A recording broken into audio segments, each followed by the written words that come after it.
¿Qué tal? Buen día, iglesia. Me da mucho gusto poder volver a compartir con ustedes de lo que Dios ha estado hablando en mi vida. Y personalmente, desde que empezó esta cuarentena, yo creo que los primeros 5 o 4 días realmente los desperdicié porque no me acostumbraba a pues, estar en casa todo el día, ¿no? Y realmente o desperdiciaba mucho tiempo por no organizarme, eh, o hacía cosas que pues no eran de provecho para mí. Y recuerdo que hasta el quinto día eh, fue como esa luz, esa palabra de que qué estaba haciendo, ¿no? O sea, todo el tiempo que llevaba, qué estaba haciendo, que todo el tiempo que tenía de sobra, que tal vez antes como excusa lo ponía de no tengo tiempo. ¿Qué estoy haciendo con ese tiempo ahora que sí lo tengo, no? Muchas veces pedimos algo y cuando lo tenemos no nos damos cuenta de que lo tenemos y cómo lo tenemos que aprovechar. Pero durante esta cuarentena pues he hecho varias cosas. Una de ellas fue pues leer un libro. Terminé mi primer libro. Es el primer libro que había leído pues, después de la Biblia. O sea, fuera de la Biblia, el primer libro que había terminado. Y ahorita estoy empezando a leer otro libro que me regaló un amigo. Y me gustó mucho un tema que traía. El libro se titula No soy fan. Y tiene una verdad muy cierta. Apenas voy en el primer capítulo y ya me gustó bastante el libro. Y vamos a hablar hoy acerca de este tema. Fan o seguidor. Y vamos a ir primero al libro de Juan, al capítulo 6, desde el primer versículo. Y lo voy a leer, dice: Después de esto, Jesús fue al otro lado del mar de Galilea, el de Tiberias, y le seguía gran multitud, porque veían las señales que hacía en los enfermos. Entonces subió Jesús a un monte y se sentó allí con sus discípulos. No recuerdo si en el libro de Juan, pero en los otros evangelios, una característica de esos evangelios es que como redactan el principio del ministerio de Jesús, hablan acerca de la gran fama que Jesús cobraba al principio de su ministerio, por los milagros que hacía, por el poder que tenía de parte de Dios y las hazañas que hacía con ese poder, y hacía haciendo la voluntad de Dios en el pueblo y en el lugar donde estuviera. Ok, vamos ahora al versículo 22 del mismo capítulo, Juan 6, versículo 22. Y dice: El día siguiente, la gente que estaba al otro lado del mar vio que no había habido allí más que una sola barca, y Jesús no había entrado en ella con sus discípulos, sino que éstos se habían ido solos.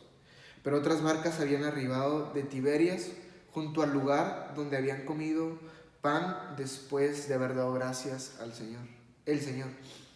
Cuando vio, pues, la gente que Jesús no estaba allí, ni sus discípulos, entraron en las barcas y se fueron de Capernaum buscando a Jesús.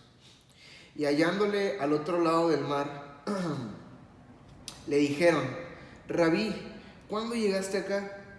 Y respondió Jesús y les dijo: de cierto os digo que me buscáis, no porque habéis visto las señales, sino porque comisteis del pan y os saciasteis.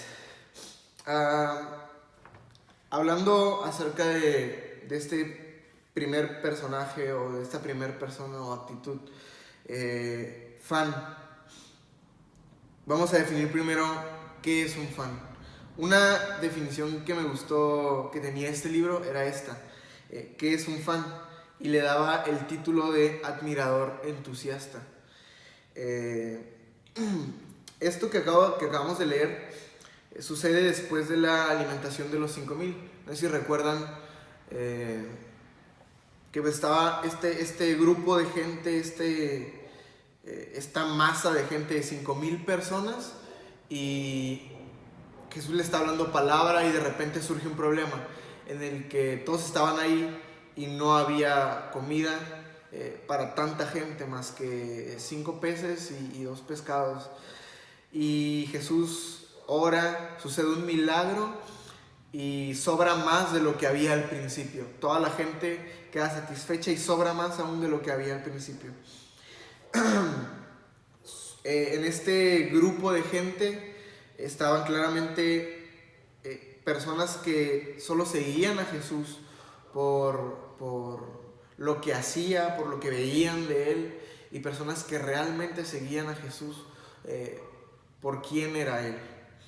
Unas características que apunté aquí acerca de una persona que es tan solo un fan, tan solo un admirador entusiasta, son estas.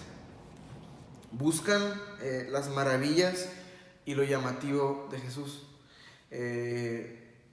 Como les contaba que al principio del ministerio de Jesús fue creciendo debido a lo que hacía él, debido al poder que tenía él de parte de Dios. Pues mucha gente, quieras que no, cuando ve algo impactante, sigue a tal persona por seguirla. Como yo creo que en este entonces mucha gente, tanto ahorita como en el presente, sigue a Jesús tan solamente por lo que puede obtener. La otra es que no se toman molestias ni hacen sacrificios, y esto lo vamos a ver un poquito más adelante. Otro punto, otra característica es que se interesan en lo que Jesús puede hacer por ellos. Aquí justo acabamos de leer cómo les dice Jesús: ustedes no me buscan. Vamos a leerlo en el versículo 26. Dice: de cierto os digo que me buscáis, no porque habéis visto las señales, o sea, no porque vieron que las profecías acerca de Jesús se estaban cumpliendo, sino porque, dice, no porque habéis visto las señales, sino porque comisteis el pan y os saciasteis. O sea, solamente por lo que Jesús les había ofrecido en ese momento. Otra característica que yo creo que la que divide el punto de fan y seguidor es esta. Cuando la palabra confronta, una de las alternativas de esta persona es o irse o hacer un caso omiso. Y vamos a ver ahora en Juan, en el mismo capítulo 6, versículo 63 hasta el 66.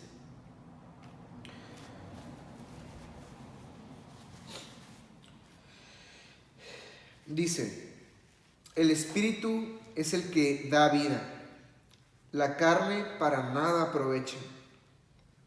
Las palabras que yo os he hablado son espíritu y son vida, pero hay algunos de vosotros que no creen.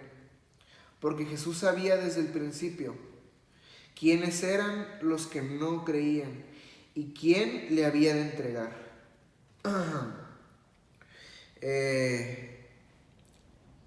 Jesús acostumbraba a hablar, o más bien acostumbraba a hacer milagros y a ayudar a la gente. Pero una característica muy importante de Jesús es que él no buscaba hacerse de multitud. Él no buscaba hacerse de personas que le siguieran tan solo por lo que él podía dar. Él buscaba gente que fuera más que un admirador entusiasta, alguien que incluso lo alabara tan solo por lo que veía. Él buscaba un seguidor, alguien que estuviera con él, que dejara, que hiciera sacrificios. Y algo curioso que mencionaba este libro, que lo podemos ver en una relación pues, secular, es que toda relación tiene un momento para definirse. Por ejemplo, si yo saliera con alguna muchacha, si yo empezara a conocerla, llegaría un momento en el cual, si yo quiero hacer algo más con ella, llegar a un punto más con ella, en el que yo tengo que definir la relación, en el que yo tengo que poner las cartas sobre la mesa y decirle lo que quiero. Jesús en este versículo, en el siguiente, en el 6:67, sucede algo bien, a mí me da curiosidad y me da el cómo Jesús reacciona cuando sucede todo esto.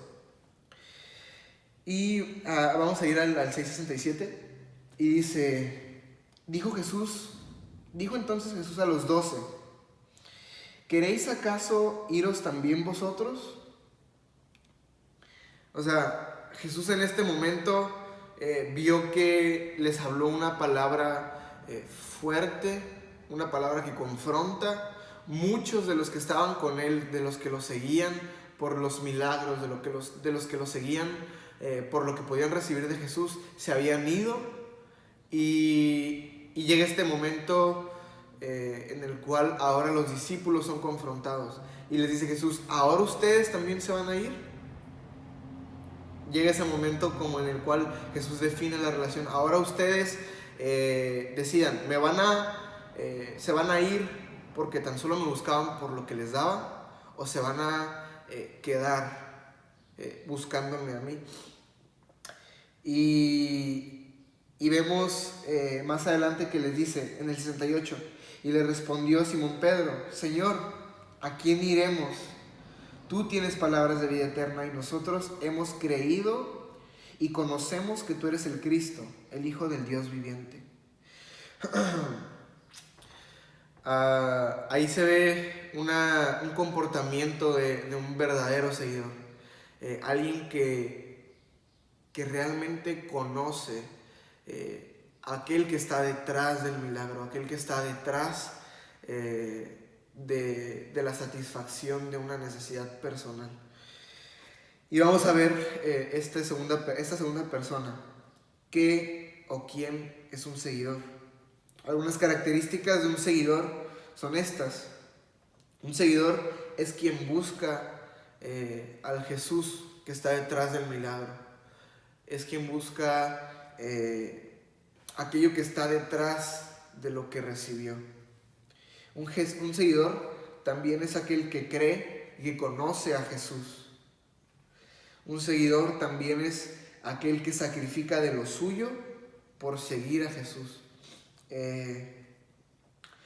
Y vemos como, recordando al principio del ministerio de Jesús, cuando Jesús empieza a reclutar seguidores para que estuvieran con él, para que los pudiera discipular, una de las personas que un mejor ejemplo un grupo de personas que nos pueden dar un buen ejemplo de cómo reacciona un seguidor, de qué es verdaderamente un seguidor, son Pedro, Andrés, Jacobo y Juan.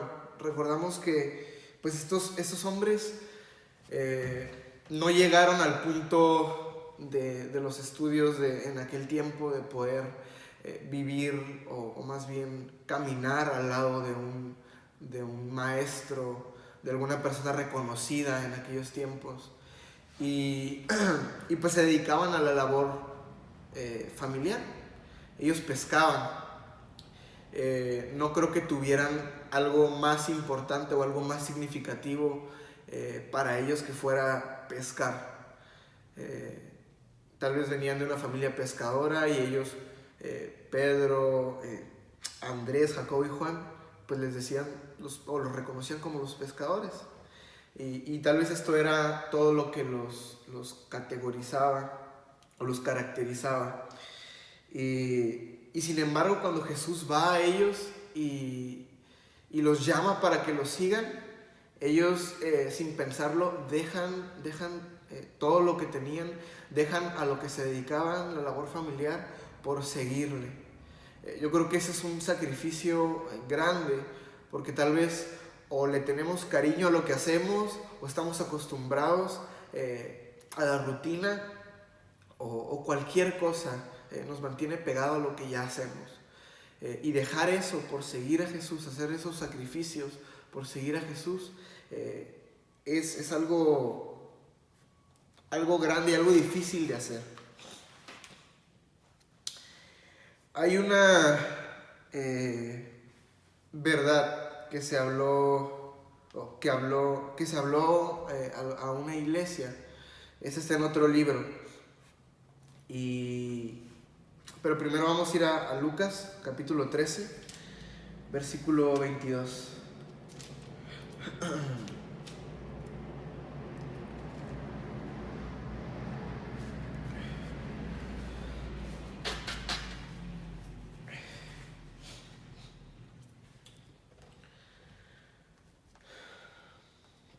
Lucas capítulo 13, versículo 22. Del 22 al 28 dice: Pasaba Jesús por ciudades y aldeas enseñando y encaminándose a Jerusalén. Y alguien le dijo: Señor, ¿son pocos los que se salvan?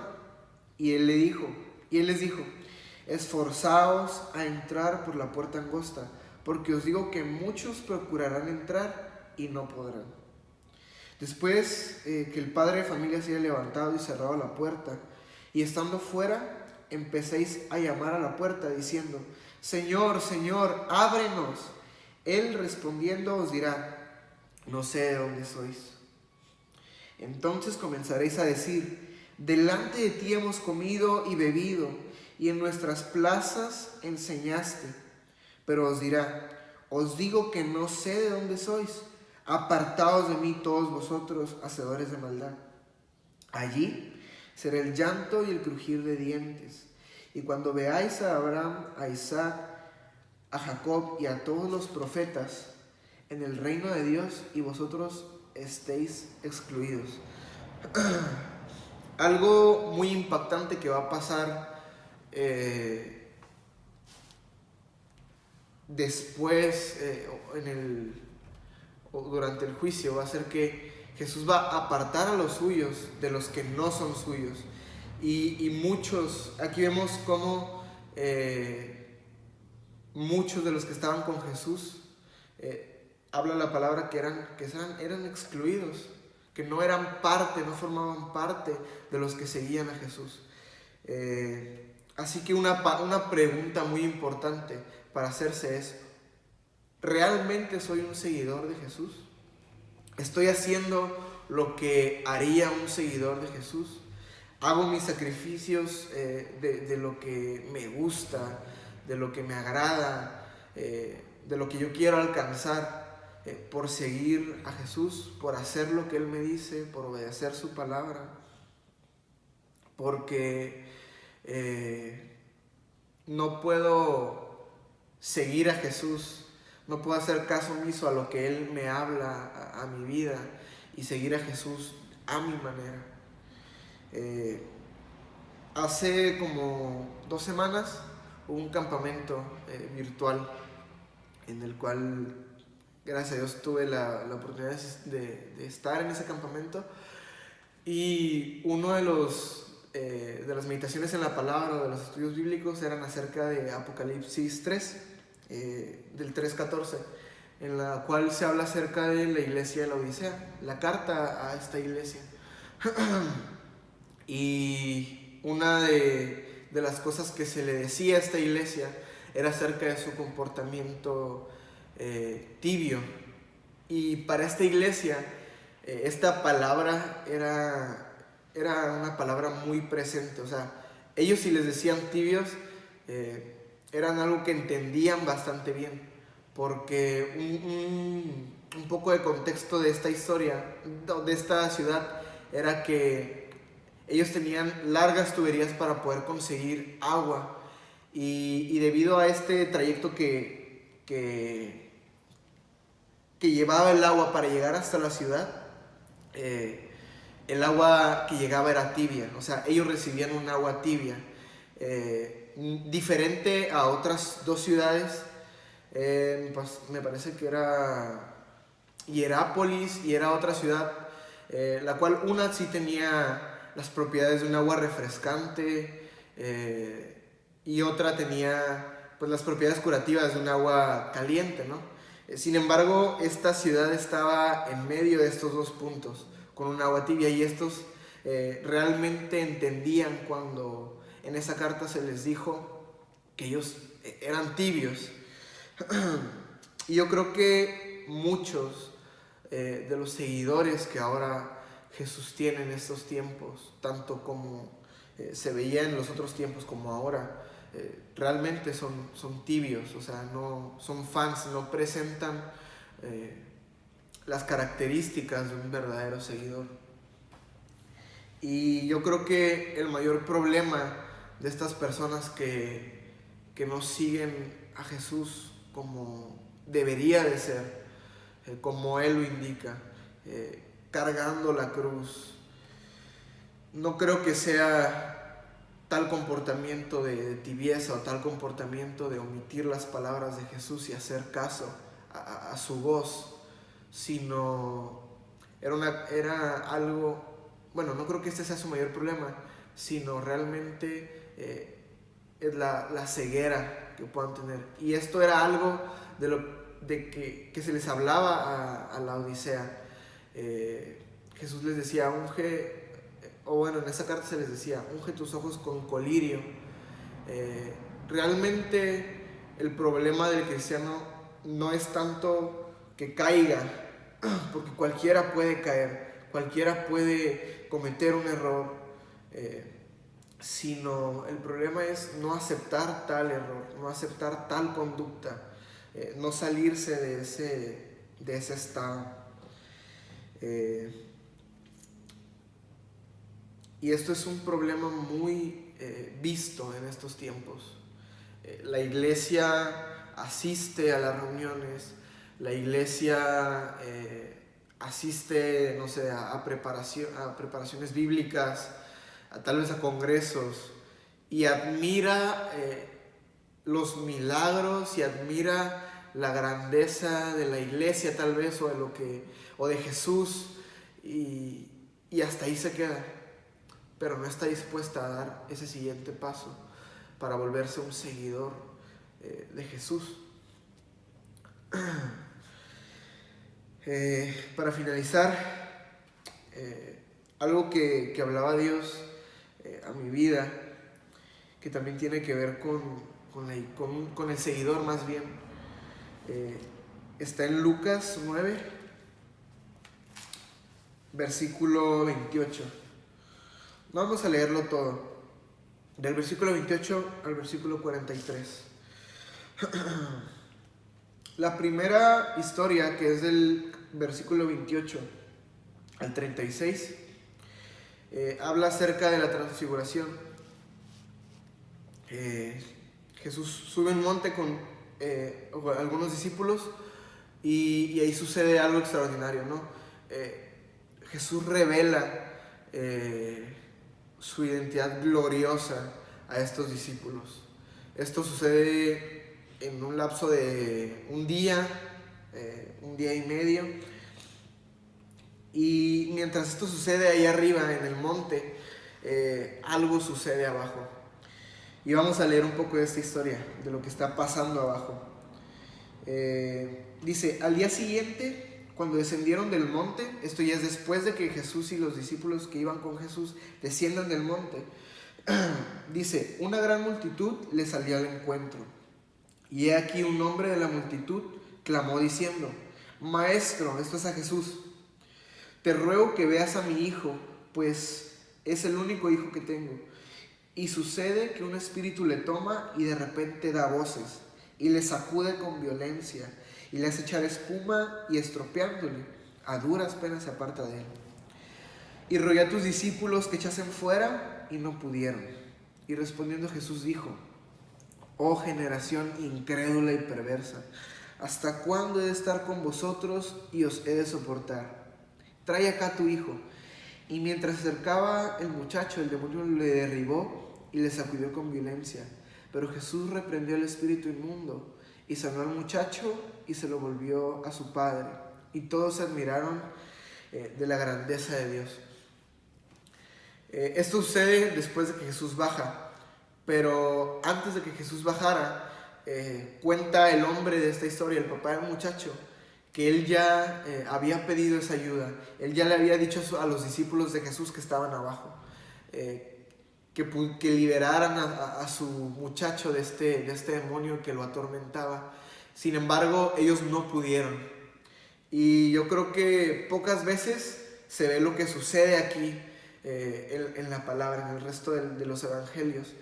Un momento en el cual Jesús, yo creo que representa una de las actitudes más humanas, en las cuales es sacado de quicio y les dice: ¿hasta cuándo voy a estar con ustedes y hasta cuándo los voy a soportar? Y dos características que menciona acerca de estas personas de las cuales Jesús les decía hasta cuándo los he de soportar, era incrédulos y era vamos a leerlo. Era incrédulos y eran perversos. Dice: oh generación incrédula y perversa, ¿hasta cuándo he de estar con vosotros y hasta cuándo los he de soportar? Y yo creo que en estos tiempos en los cuales estamos viviendo situaciones difíciles y en los cuales las profecías de parte de la palabra se están cumpliendo y estamos viendo que estamos viviendo los últimos tiempos en los cuales se están viendo rumores de guerras, pestes, en los cuales se están cumpliendo y estamos viendo cosas que en la Biblia se están hablando o se hablaron acerca de lo que iba a pasar en los últimos tiempos. Nosotros tenemos como iglesia la necesidad y el compromiso de que nuestra fe, de que las obras de nuestra fe se hagan visibles en nuestro entorno. Mediante la comunión con Cristo, el crecimiento de nuestra fe y el poder que Él nos dio para poder hacer obras en su nombre, tenemos que obrar. No podemos quedarnos sentados, no podemos quedarnos quietos sin hacer lo que Él nos manda. Tal vez los tiempos dificultan el poder obrar con alguna persona lado a lado, presente, pero nosotros tenemos armas importantes que podemos estar empleando: la oración, el uno por el otro, la intercesión, pero no podemos quedarnos quietos. Nuestra fe, las obras de nuestra fe, de las cuales se hablan en Santiago, de las cuales se hablan en otros libros, en otras cartas, tienen que hacerse visibles. La iglesia tiene que hacerse visible en estos tiempos. No puede quedarse quieta. Personalmente, no desearía que me pasara lo que le pasó a estos discípulos que no estaban con Jesús cuando Él estaba arriba. Los cuales se vieron o no pudieron hacer, o no pudieron liberar a este joven. Yo quisiera que cuando Jesús llegara o cuando Jesús me pidiera cuentas acerca de qué yo hice, me gustaría decirle: Padre, Jesús, yo pude obrar en tu nombre, yo pude utilizar lo que me diste para poder llevar tu nombre y exaltar tu nombre en el lugar que tú me pusiste. No me gustaría decirle: pues es que no pude. El seguidor se esfuerza y hace sacrificios para poder agradar a Dios y para poder hacer lo que su palabra dice y lo que Él, como seguidores, nos ha encomendado.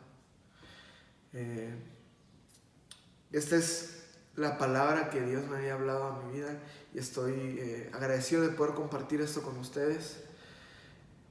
Solo me queda decirles que tenemos que escudriñar nuestra vida acerca de si